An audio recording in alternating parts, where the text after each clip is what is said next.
cientista política Deise Ciocari, ao vivo conosco aqui no Jornal Gente deste sábado na Rádio Bandeirantes. Deise, bom dia, seja bem-vinda, hein? Bom dia. Oi, bom dia. Implicações políticas agora da prisão de Anderson Torres, confirmada nessa manhã em Brasília. O que você enxerga, Deise? O Anderson provavelmente vai ser um dos responsabilizados por esse vandalismo que aconteceu em Brasília, né? Não tem como deixar de ser diferente, né? A gente não pode minimizar os fatos e nem esquecer que esse foi um dos mais graves atentados à democracia brasileira, né?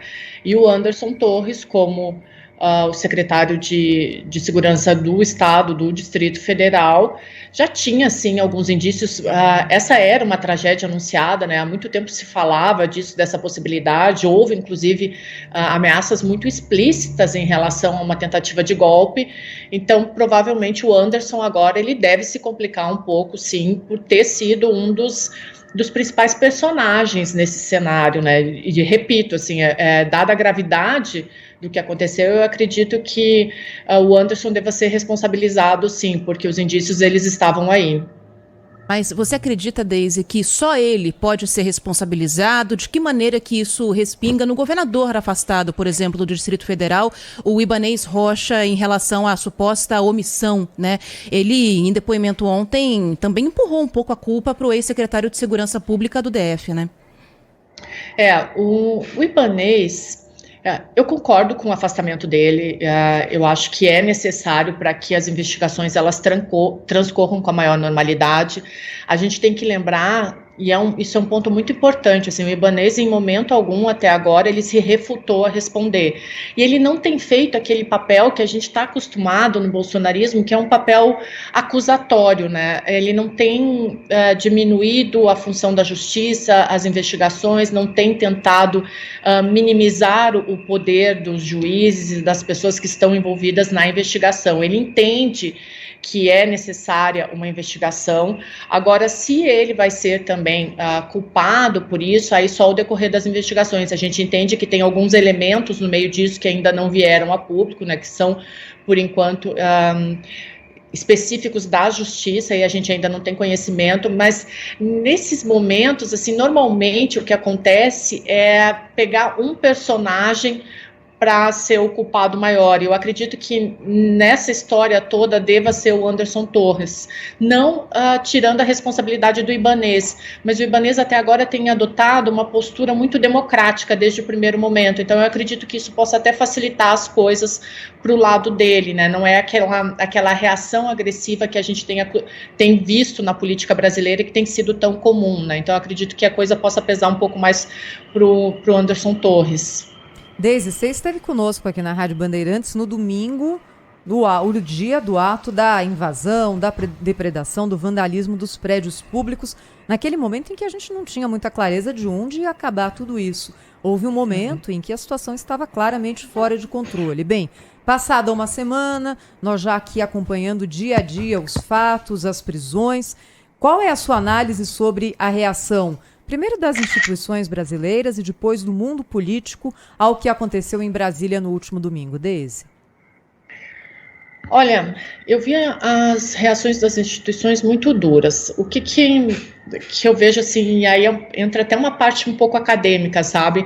Eu sempre trabalhei com análise de discurso. Eu vi nas reações do STF, do Congresso Nacional, reações muito institucionais. Então, eles não falaram pelos seus líderes, eles falaram pela instituição, o que é muito positivo.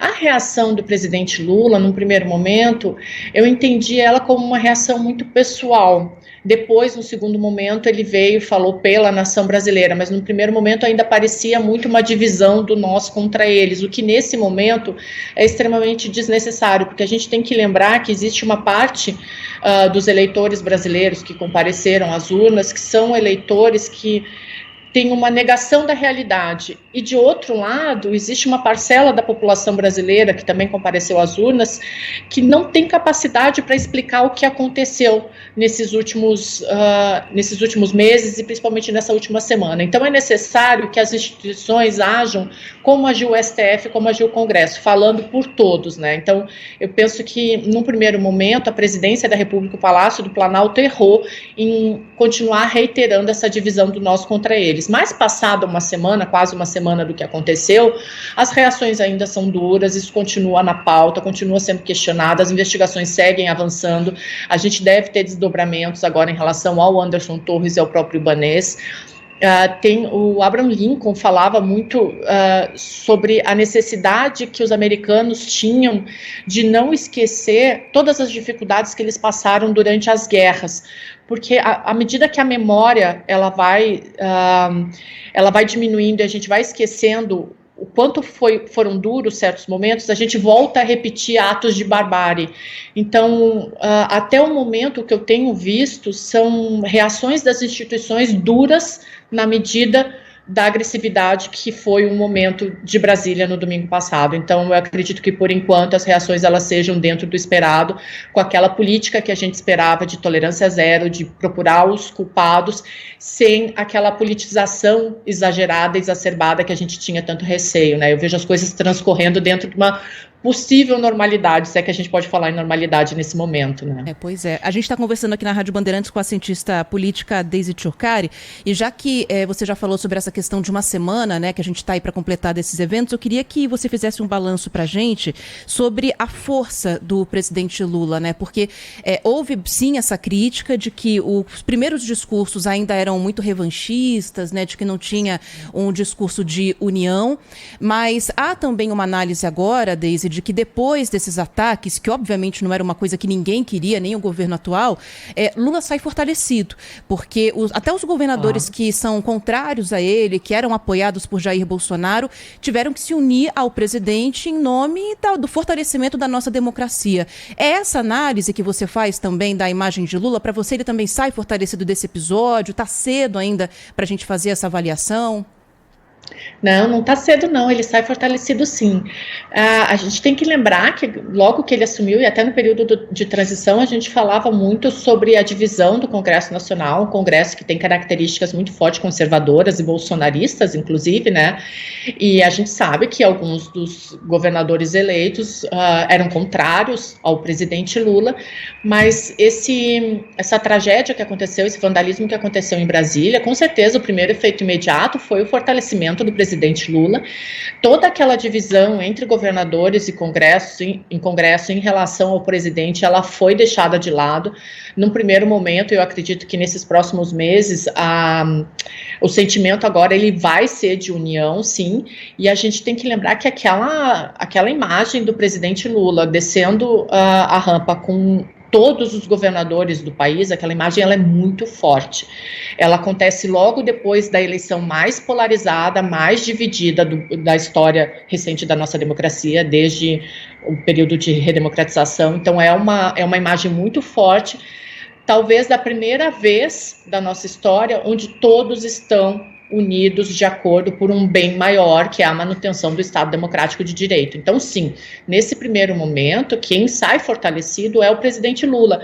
E, honestamente, que isso sirva para reunificar um país que está tão dividido, né? Então, essa primeira semana, se aqueles vândalos tinham a intenção de enfraquecer o poder vigente, é aquela história, né? Não pensa 5 segundos para frente. O que aconteceu, o resultado, a consequência disso foi exatamente o contrário, o que é positivo para toda a democracia, né? Daisy, você falava sobre a necessidade de que alguns fatos sejam sempre lembrados para que eles não sejam repetidos, não é?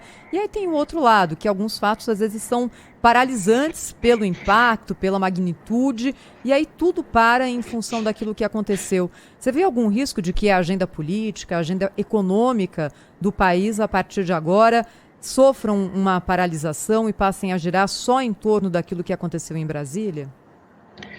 É possível, sim, mas por enquanto, o que eu tenho visto, algumas reações do Haddad, principalmente, não tem sido tanto nesse sentido. É claro que existe essa preocupação, mas a gente não pode esquecer também que uma outra preocupação muito grande desse governo que assumiu é justamente a responsabilidade social, né? Isso é uma meta desse governo, e eu acho que, pelo que eu tenho visto das reações do próprio Lula e do Haddad, principalmente, eles devem trabalhar em função disso. Então, eu acho que devem ser duas pautas que vão andar juntas, a questão do desenvolvimento social, que é uma pauta tão cara para esse governo, e o restabelecimento da ordem democrática. E primeiro aquele anúncio que foi feito durante a semana pelo ministro Haddad, as agendas públicas do presidente Lula que foram divulgadas, encontros com governadores, com o governador de São Paulo, Tarcísio de Freitas, enfim, as sinalizações do mundo político são muito importantes, né, Deise? Porque é através delas que aqueles que estão no poder mostram o que eles estão querendo comunicar. E acho que foi isso que foi comunicado, não é? Vida que segue, né?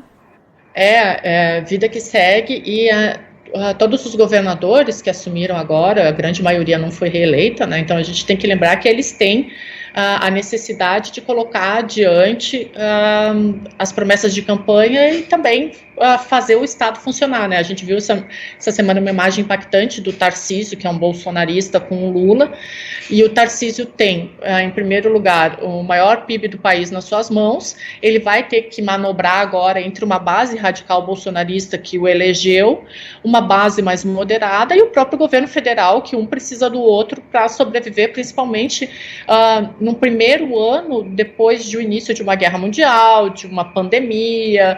As próprias PECs, né, a kamikaze e a da transição, elas devem ter impacto nesse ano. Então a necessidade agora é que se deixem as diferenças de campanha para trás e comece efetivamente a governar. Eu acho que a imagem mais impactante da semana depois do Lula com os governadores é do Lula com o Tarcísio, né? Isso mostra uma boa vontade de todos os governadores, principalmente do governador do maior estado do país, em colocar a agenda política adiante, né? Em começar a efetivamente trabalhar pelo país e principalmente pelo estado de São Paulo, né? Porque a gente está se referindo ao Tarcísio.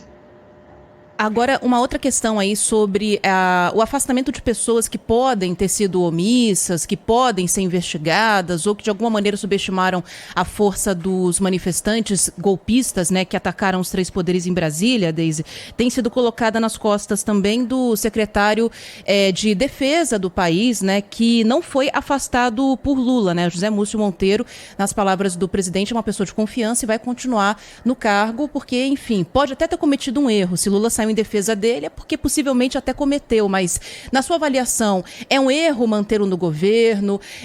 Isso pode pesar negativamente para o governo a partir de agora, mantê-lo por lá, mesmo com essa suposta omissão que pode ter acontecido por parte do ministro também? É um erro. Eu vou usar até um linguajar popular, assim, mas pau que bate em Chico tem que bater em Francisco, né? Então, se afastaram o Ibanez, afastaram vão prender o Anderson Torres, né? Já prenderam. Tem que afastar todos os possíveis responsáveis. E o Múcio também precisa ser investigado. A gente tem que entender que quando há esse afastamento, não quer dizer que a pessoa já é culpada. É um afastamento para que se ocorra uma investigação e que não haja interferência da pessoa que permanece no poder.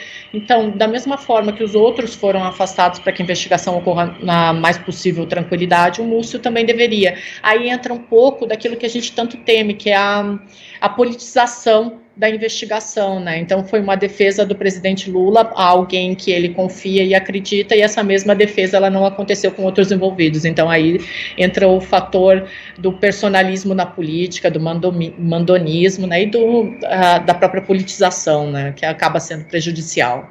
A figura política do ex-presidente Jair Bolsonaro saiu de que forma na sua avaliação, Deise, desses episódios? Muito enfraquecida. O ex-presidente, se ele quiser continuar com alguma posição de destaque, ele vai ter que mudar todo o modus operandi dele, né? A fala, os gestos, a maneira de se posicionar. Bolsonaro, nesse momento, está muito enfraquecido porque, ao longo de 4 anos, ele foi inflamando essa população, né? Vão se criando narrativas subjetivas que vão entrando na cabeça das pessoas e, daqui a pouco, isso está tão dentro da sociedade que nem ela mais consegue explicar por que está fazendo certos atos, mas isso é fruto de uma incitação subjetiva que foi feita durante 4 anos, né? Só que culminou no maior atentado à democracia, e isso nem a direita e nem a esquerda concordam. Então, Bolsonaro, ele também tem algumas falhas, que eu sempre falo isso, assim, que para mim elas são muito características. A gente teve uma eleição que foi a eleição mais polarizada desde o fim desde a reabertura democrática. E o que acontece? Com uma eleição tão polarizada, com uma diferença de 2 milhões de votos, a análise mais simples que a gente faz é que os dois principais candidatos, tanto Lula quanto Bolsonaro, eles saem com o capital político muito forte. E aí entra aquela questão do Maquiavel, que ele tanto fala, da inteligência e da sorte. E eu sempre falei que Bolsonaro tinha muita sorte na política. E não tem a inteligência, porque ele não percebeu que depois dessa eleição ele saiu fortalecido. O que ele fez? Ele abandonou aquela parcela da população que votou nele, confiou na subjetividade que ele foi criando, no fanatismo que ele foi criando durante 4 anos, e deixou com que o presidente Lula fosse trabalhando esse capital político, não entendendo que muitas vezes tu não precisa de um cargo representativo para ter um lugar de fala frente a um grupo político. Então Bolsonaro, ele simplesmente saiu do lugar de fala dele, ele deixou isso para trás, e agora para ele recuperar essa preponderância, esse capital político dele, ele vai precisar de muita inteligência, que é uma coisa que politicamente não é a característica dele, né? Então Bolsonaro agora, resumindo, ele precisa se reinventar. E apoio também, né, Thaís? Vale lembrar que hoje, talvez, né, Deise, quem se mantiver colado à imagem de Bolsonaro pode acabar sofrendo do mesmo desprestígio, né? Com certeza. Eu acredito que em 2018, quando Bolsonaro foi eleito, a gente falava muito que existia uma cadeira vazia na direita brasileira. E Bolsonaro sentou nela, né? A gente viu alguns personagens políticos tentando tomar essa liderança, como o Major Olímpio, o Silas Malafaia, mas quem efetivamente conseguiu mobilizar as massas foi o ex-presidente. De novo, essa cadeira da direita, ela está vazia. A gente tem na esquerda ainda o personagem muito forte, que é o Lula, né, que é o grande representante da esquerda no Brasil, mas a direita ela está completamente à deriva de novo. Então existe um espaço vazio que precisa ser ocupado. E, por enquanto, não é o ex-presidente Jair Bolsonaro, até porque, diante desse episódio, por mais que...